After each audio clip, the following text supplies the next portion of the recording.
মানে আম্মু আমাকে সুযোগটা দেয়নি, আমি যে আপুর সাথে একা কোনোভাবে কথা বলবো ওই সুযোগটা দেয়নি। ঢাকায়ও যখন আমরা ঘুমিয়েছি, আম্মু আমাকে নিয়ে ঘুমিয়েছে একটা রুমে, আর আপুর সাথে যখন দিনের মধ্যে স্বাভাবিকভাবে ওরা অনেক বিজি ছিল, তারপর আমি ট্রাই করেছি, সুযোগও পেয়েছি অনেক, বাট আম্মু কোনো না কোনোভাবে আমাকে কথা বলতে দেয়নি আর কি। তো আমি যাই হোক আমি কথা বলতে পারিনি।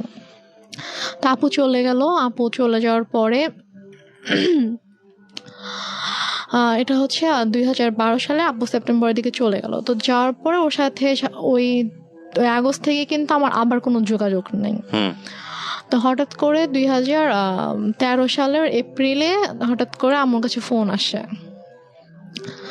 আসে যে আমার শ্বশুর অনেক অসুস্থ, উনি হসপিটালে ভর্তি এবং ডক্টর বলেছে যে হয়তো 2-1 দিনের মধ্যে, মানে আইসিইউতে ছিল, যে 2-1 দিনের মধ্যেই হয়তো সে আর করবে না। তো উনি নাকি যখন মানে অসুস্থ হয়ে যায় আইসিইউতে যাওয়ার আগে নাকি উনি বলেছে যে মানে আমাকে দেখতে চায়, উনি আমার কথা বলেছে যে ওকে একবার দেখতে চাই, ওকে একটু নিয়ে আসো। তো এই জন্য ওরা আবার ওদের বাবাকে প্রচন্ড ভালোবাসতো আর কি। তো ওরা সবাই আম্মুকে ফোন দিয়ে দিয়ে মানে এটাও বলছে, আন্টি আপনার পায়ে ধরি প্লিজ আপনি ওকে পাঠান, ওকে আব্বু দেখতে চাইছে। তো আম্মু কোনোভাবে রাজি হয় না, আমি অনেক কান্নাকাটি করে আম্মু প্লিজ যেতে দাও। আমার শ্বশুর আমাকে অনেক আদর করতেন, মানে আমি ওনাকে বাবা ডাকতাম, আমার আব্বুকে আমি বাবা ডাকতাম। তো মানে উনি আমাকে খুবই আদর করতো। তো আমি যখন শুনি যে এরকম অসুস্থ, আমার খুবই খারাপ লাগে। এবং আমার বাবা মারা যাওয়ার পর থেকে আমি যে কয়দিনই ওনার সাথে ছিলাম আমার কাছে জাস্ট মনে হয়েছে যে এটা আমার বাবা। তো আমি আম্মুকে অনেক রিকোয়েস্ট করি, তারপর ওরাও তো কন্টিনিউয়াসলি ফোন দিচ্ছিল। তারপর আম্মু বলে ঠিক আছে আমি ওকে নিয়ে আসতেছি, আমি নিয়ে যাব, আমি নিয়ে আসবো, তোমাদের আসতে হবে না। তো আম্মু আমাকে নিয়ে ঢাকায় আসার পরে তো হসপিটালে ছিল, আম্মু 2 দিন ছিল, 2 দিন রেডি করে দেন আমার পেপারস নিয়ে আসে যে তুমি এখানে সাইন করে দাও। তো আমি বলছি কিসের পেপারস? তো বলেছে যে এটা ডিভোর্স পেপার। তা আমি বলেছি যে আমি সাইন করব না, তোমাকে সাইন করতে হবে। আমি বলছি না আম্মু আমি করবো না সাইন। তো তারপর আম্মু আমাকে ফোর্স করে, আম্মুর সাথে একটু তর্কাতর্কি হয়, আম্মু আমাকে মানে একটু মারধরও করে। তো তারপর গিয়ে আমি ওই দিন সাইন করি না। তো তারপর গিয়ে তার কয়েকদিন পরে হঠাৎ করে আম্মু বলে যে সকালবেলা বলছে যে চলো এক জায়গায় যেতে হবে। তো আমি বললাম কোথায়? চলো গেলে দেখতে পাবা। তো গিয়েছি, তো গিয়ে দেখি যে একজন হচ্ছে লয়ার, তো ওনার বাসা আর কি। তো ওনার বাসায় গিয়েছি, তো ওনার বাসায় দেখি ওই লয়ারটা আছে, সাথে আরেকজন লোক আছে। পরে বুঝতে পারলাম উনি হচ্ছে কাজী। আচ্ছা। তো ওখানে গিয়ে আমাকে পেপারস গুলো নিয়ে বলছে যে নাও এখানে সাইন করো, আছে সাইন করতেই হবে, এখানে কোনো সিনকিট করো না, এখানে সাইন করে দাও। তো আমি তো কিছুতেই সাইন করব না, আমি অনেক কান্নাকাটি করছিলাম। তো লয়ার ওয়াইফ বলছিল যে আপা আপনি তো বলেছেন যে আপনার মেয়ে নিজের ইচ্ছায় ডিভোর্স দিতে চায়, তো মেয়ে কেন কান্না করছে? ওকে, তাহলে কি মেয়ে চায় না? তো আমি তখন বলছি আঙ্কেল আমি চাই না, প্লিজ হেল্প মি, আমি চাই না আমার হাজবেন্ডকে ডিভোর্স দিতে। হ্যাঁ আমি লয়ারকে বলেছি আঙ্কেল আমি ওকে অনেক ভালোবাসি, আমি ওর সঙ্গে থাকতে চাই, ও আমার সঙ্গে থাকতে চায়, আম্মু ফোর্স করছে, আমি চাই না।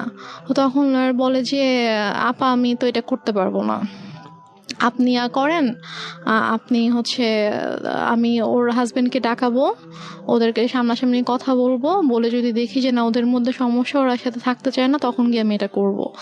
তার আগে আমি তো আপনার কথা শুনে বিশ্বাস করে ফেলেছিলাম যে আসলেই ছেলে ভালো না, বাট মেয়ের অবস্থা দেখে তো আমি এখন বুঝতে পারছি যে না আসলে আপনি মিথ্যা বলেছেন। সে বলে যে আমি আপনাকে টাকা দিচ্ছি, আপনি আমার কাজ করবেন।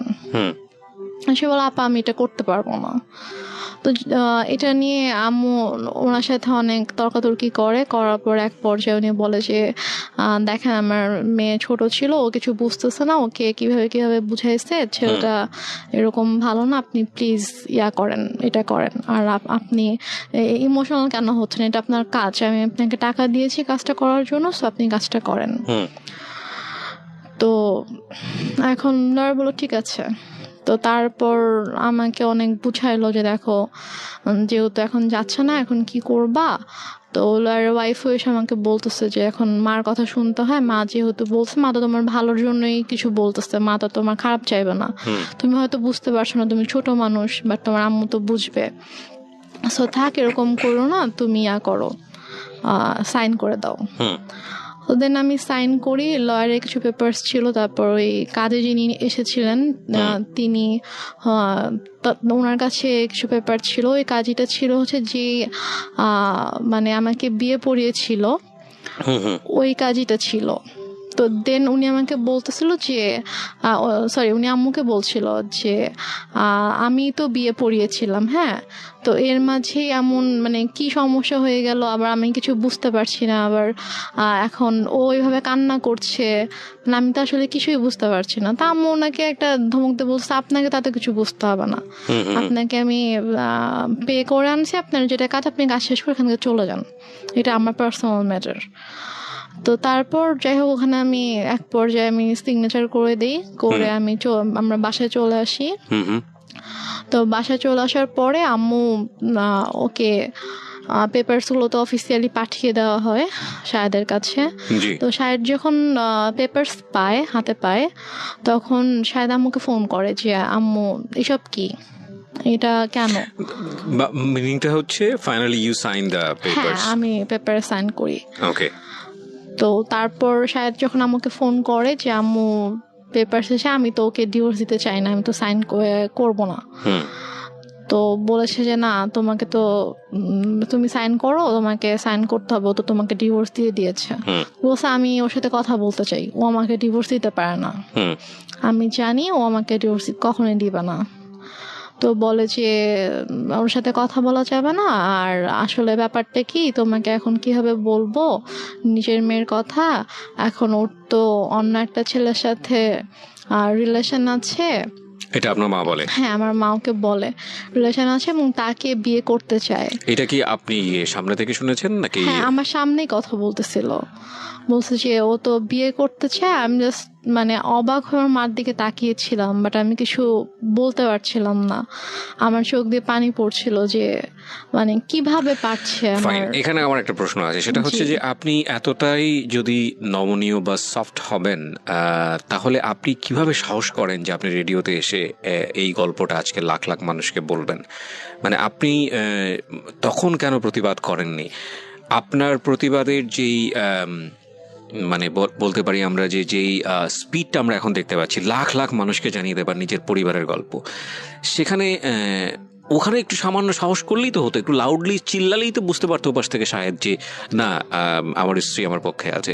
সেটুকু সাহসও কি ফ্যামিলিতে ছিল না? সেটুকু সাহসও আসলে আমার তখন ছিল না। এবং আমার এর পরের ঘটনায় যেটা শুনলে আপনি যেটা বুঝতে পারবেন, যে তখন আমি যেই স্টেপটা নিয়েছিলাম, অথবা তখন আমার মধ্যে যে পরিবর্তনটা এসেছিল, যে চিন্তাধারার যে পরিবর্তনটা এসেছিল, সেটা যদি আমার ওই মুহূর্তে আসতো, তাহলে যে আমার আম্মু আমার সাথে এত কিছু করতে পারতো না। এবং আমার এটা কিন্তু একটা ইন্টারেস্টিং বিষয় প্রিয় শ্রোতা। পরিবারের যে সদস্যরা সাধারণত মুখ বুজে থাকে, কথা বলতে পারে না বা প্রতিবাদ করা উচিত সেটা বোঝে সে পারে না প্রতিবাদ করতে, এরা কিন্তু ধীরে ধীরে ধীরে ধীরে এমন একটা পর্যায়ে চলে যায় এবং এমনভাবে আউটব্রাস্ট করে যখন আসলে আপনি চিন্তাও করতে পারবেন না ওর আউটব্রাস্টটা কতটা ভয়ানক হতে পারে। ওর ক্ষেত্রেও হয়তো বা বিষয়টা সেরকমই হয়েছে।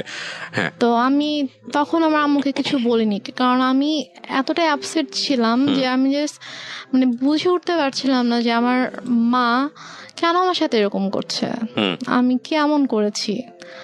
তো তারপরে আমার জুলাই মাসে 2013 সালে জুলাই মাসে আমার ডিভোর্স হয়ে যায় অফিসিয়ালি। তো তারপর জুলাইয়ের পর থেকে আর কি আমার মা আমাকে ধীরে ধীরে বলে যে মানে আমার যে কিছু গহনা ছিল সেগুলো তো আমার মায়ের কাছেই ছিল, সেগুলো আমার মায়ের আলমারিতে ছিল, বাট আমার আব্বু আমাদের নামে কিছু মানে আমার বোনের নামে কিছু প্রপার্টি রেখে গিয়েছিল আর কি।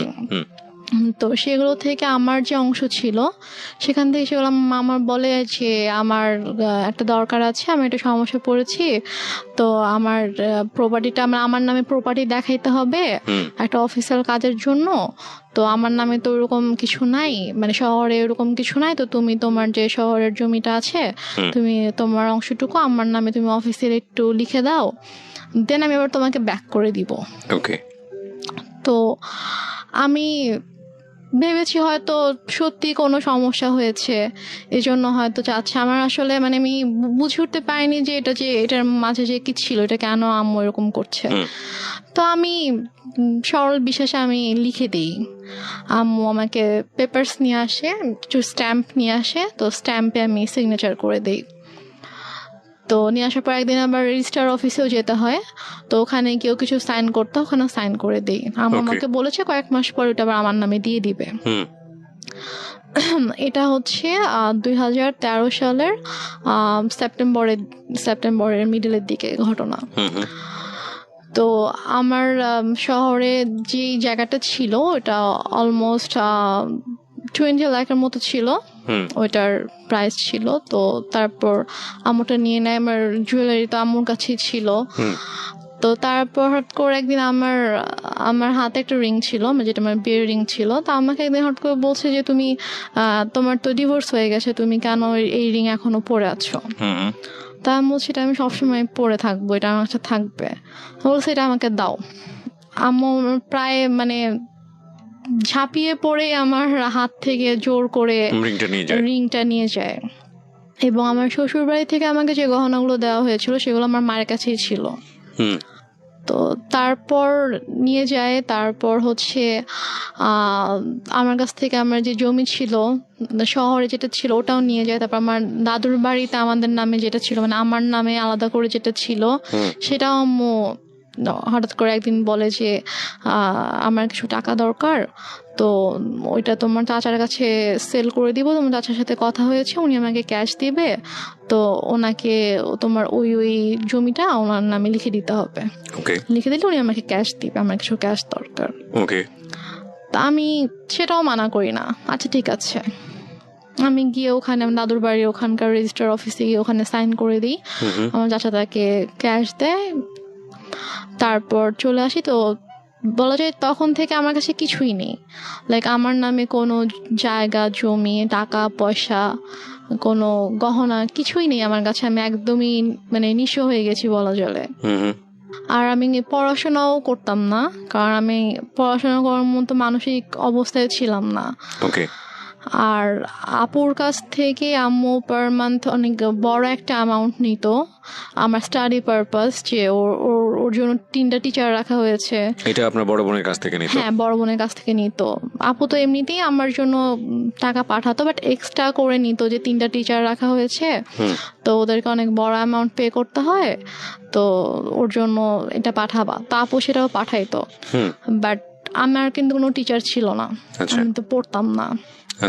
তো তারপরে গিয়ে যেটা হয়, আমার থেকে যখন আম্মু সবকিছু নিয়ে নেয়, তো তারপর কিছুদিন পর থেকে আম্মু মানে একটু অন্যরকম কথাবার্তা শুরু করে আর কি।